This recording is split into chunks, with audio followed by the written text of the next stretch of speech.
Hey guys, what's up? Welcome back to the channel. Deck Dissection episode 4, and since we just got a very nice card off the ban list recently, we're going to be going through Altergeists. Once again, keep in mind this is not exactly competitive. Semi-competitive, Altergeists aren't exactly tiered at the moment, but this is a bit of fun. Extra deck, once again, isn't complete, but yeah, aside from that, let's just get into it, honestly. So, take that to one side, and we will start off with the monster lineup. We've got, starting off with 3 Marionetta. If you know Altergeist, you should know what this does. If you don't know Altergeist, then I'll just go through it. So in its normal summon, you can set an Altergeist trap directly from your deck to your back row. So Altergeists are a trap-focused deck, so keep that in mind. And the second effect is you can target an Altergeist card you control and an Altergeist monster in your graveyard. You send the first target to the graveyard, special summon the second. And you can either send the traps to the graveyard, and recur them later, or to get off different effects, or you can send the monsters to the graveyard to get like floating effects off, for example. So that's a nice setup card. Next up, the next 3 of is Meliseek, nice level 1. Keep in mind that all spellcasters, they all have different attributes. So the Meliseek, it can attack directly. When it hits, when it inflicts battle damage, you can target a card your opponent controls, send it to graveyard, and if itself is sent from the field to the graveyard, you can just search an Altergeist monster, except a Meliseek. So it's nice to send to the graveyard the Marionetta, nice to special summon as well to get off a nice direct attack, and good for link fodder as well. Next up, a couple of 2-ofs. So the first one we got is Silcatus. Considering bumping to 3, but I currently like it at 2, I'll test it out at 3. But yeah, it's got a quick effect. You can return another Altergeist card you control to your hand, any card, mind. Then take target a card your opponent controls and bounce it as well. So bounce one of your own cards to bounce an opponent's card. And if it's sent from field to graveyard, you can recur an Altergeist trap. Target it in your graveyard, add it to your hand. So once again, nice for Marionetta. Normally summoned a different way, and nice for link plays too. And the next one we've got is Conquery. So this one, level 5, you don't summon it by traditional means. You don't summon it with a Marionetta either. It's basically a battle fader. So if your opponent's monster attacks, you have to control at least one Altergeist card. You special summon this, negate the attack, and if it's special summoned by any means, you target an opponent's face-up card and negate the effects of it while both it and Conquery are up on the field. So it's pretty nice, only running at 2. 1 is not enough, 3 is too bricky. And then, of course, the card that we got back from 1 to 3 is our only level 3, Multi-Faker. So, once again, if you don't know what this card does, I'll go through it, although you really should know. So, it's probably the best and most bloated Altergeist monster there is. So, if you activate any trap card except during the damage step, you can special summon Multi-Faker. Then if Multi-Faker is special summoned by any means, you can special summon any Altergeist from your deck in defense except Multi-Faker. And you can only special summon Altergeists for the rest of the turn, or the turn you activate that effect. So yeah, this is an absolutely fantastic card. If you activate any trap, you normally just summon this straight from your hand, and then summon a Silcatus from your hand, and then at some point you will just bounce the Multi-Faker to get it back for more summoning. I mean, that was the standard, what you could only really do when it was at 1, but now it's at 3. You've got more shenanigans with personal spoofing, other cards like that, for example. Let's just grab those. That's all the monsters for the main deck. Next up, onto the spell cards. We are running only 6 spell cards. That is 3 Pot of Duality. Considering taking it out and putting in Desires, now that we've got Multi-Faker back at 3, you couldn't really afford to run Desires before, since it was a you just had the risk of banishing that one Multi-Faker. But I'm considering doing that now. And then Galaxy Cyclone. I know this card is really not that good, not as good as MST and Cosmic Cyclone, because it's not quick play or it doesn't banish, but it blows up a set back row, and then you banish it from graveyard in the next turn to blow up a face-up back row. And there's a reason I'm running that instead of MST or Cosmic Cyclone. And I'll show you that later, but now we get into the trap cards. Like I said, that's the only spells, 6 spells. Personal Spoofing, fantastic card. Basically, if you know Evil Swarms or L Swarms, Infestation Infection, but for Altergeists. Oh, damn, that was close. I apologise for that. The phone stand is still not entirely the steadiest thing, but I'll work on that later.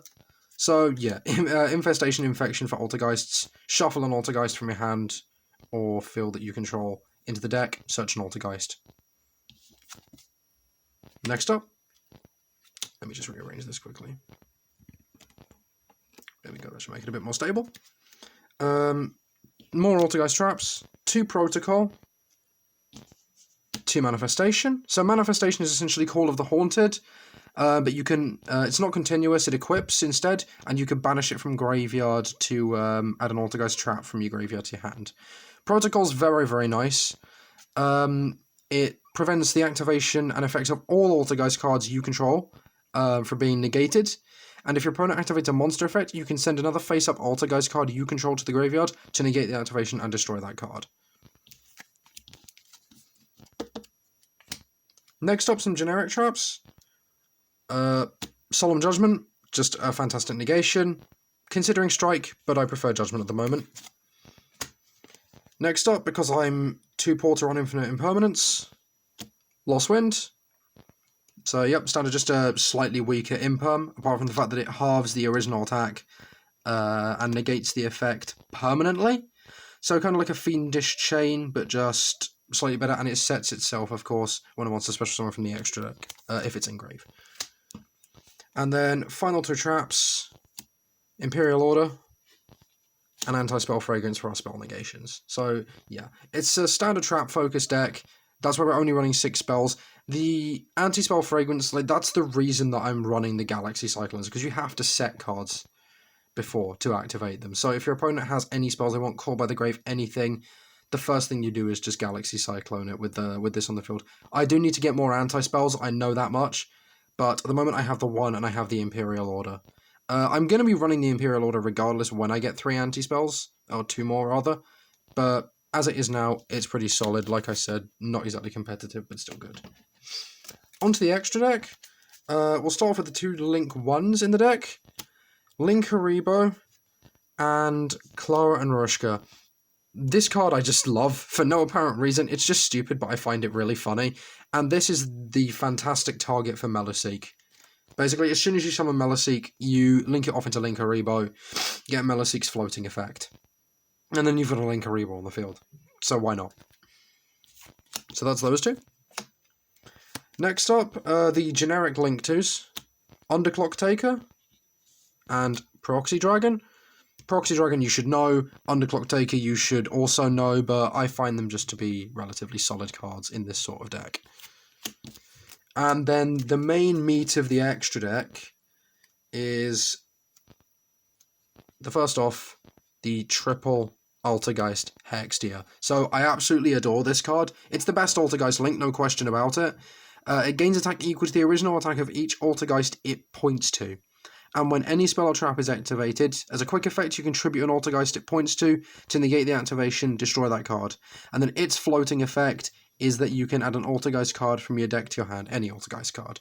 So yeah, it's fantastic. Like, the best way to play Altergeist, in my opinion, is the beatdown variant. Control was okay originally, but I much prefer the beatdown variant after testing it. The next Altergeist Link 2, 1 Kid Olga. People don't run it because it is, like, nowhere near as good as the other Altergeist Links, but I still feel that it's quite good. So when any other Altergeist you control inflicts battle damage to your opponent, you can target a monster in your opponent's graveyard, special summon it to your zone that Kid Olga points to. So you're only ever going to get 1, in all fairness. And each turn, the monster that you summon cannot attack unless Kidolga has already declared an attack that turn. But if anything, you just link it off into something bigger. And its floating effect is if it's destroyed by battle, you add an Altergeist card from your graveyard to your hand. So I only run it at 1 because it's a little bit niche, but can still be relatively nice. The final Altergeist Link, 2 Prime Banshee. Not as good as Hextia once again, but you contribute an Altergeist monster, any Altergeist besides itself, to special summon an Altergeist monster from your deck. So fantastic tutoring there. Summon out the Faker, things go from there, you know how it is. But yeah, and its floating effect is that you can target any Altergeist card in your graveyard and add it to your hand. So it recurs traps and monsters. Next up, another Link 3 is Ningirsu the World Chalice Warrior. I really do like this card, honestly, because even though it requires 2 link monsters, 2 or more rather, if it's link summoned, you draw cards equal to the number of World Chalice monsters it points to. Doesn't matter, we don't want any others, that doesn't matter. But the other effect is absolutely fantastic. Once per turn, send a card from each player's field to the graveyard, without targeting. You can send one of your dead traps, one of your set spells, preferably one of your Altergeist monsters, so you can just float into something else. Yeah, that's all that we really use it for, is that non-targeting removal. Don't get it out that often, but it's still good to have. And then, finally, 3 link 4s. Boral Guard and Boral Load. I don't run Sword because I don't like it as much, in all fairness. Mainly because the ones you want to be attacking with are link monsters, so you won't have anything to switch to defense. Even if you're... And you don't really want to switch your opponent's monster to defense because... well, that's less damage, because none of these do piercing. But yeah, I like Boral Guard and Boral Sword. I had a guard and had nowhere to run it, so I tested it in this, and it's relatively decent. Final one, Zeraboros. If things go bad, summon this to the middle zone, and yeah, just watch your opponent cry because they can't use the extra monster zones. There we go, and that is Altergeist for you guys. So yeah, hope you enjoyed. Any questions, leave in the comments below. Any requests for combo videos, I could do some of those at some point if you want to, or if I just feel like it. So yeah, thanks for watching Deck Dissection, and I'll see you next time.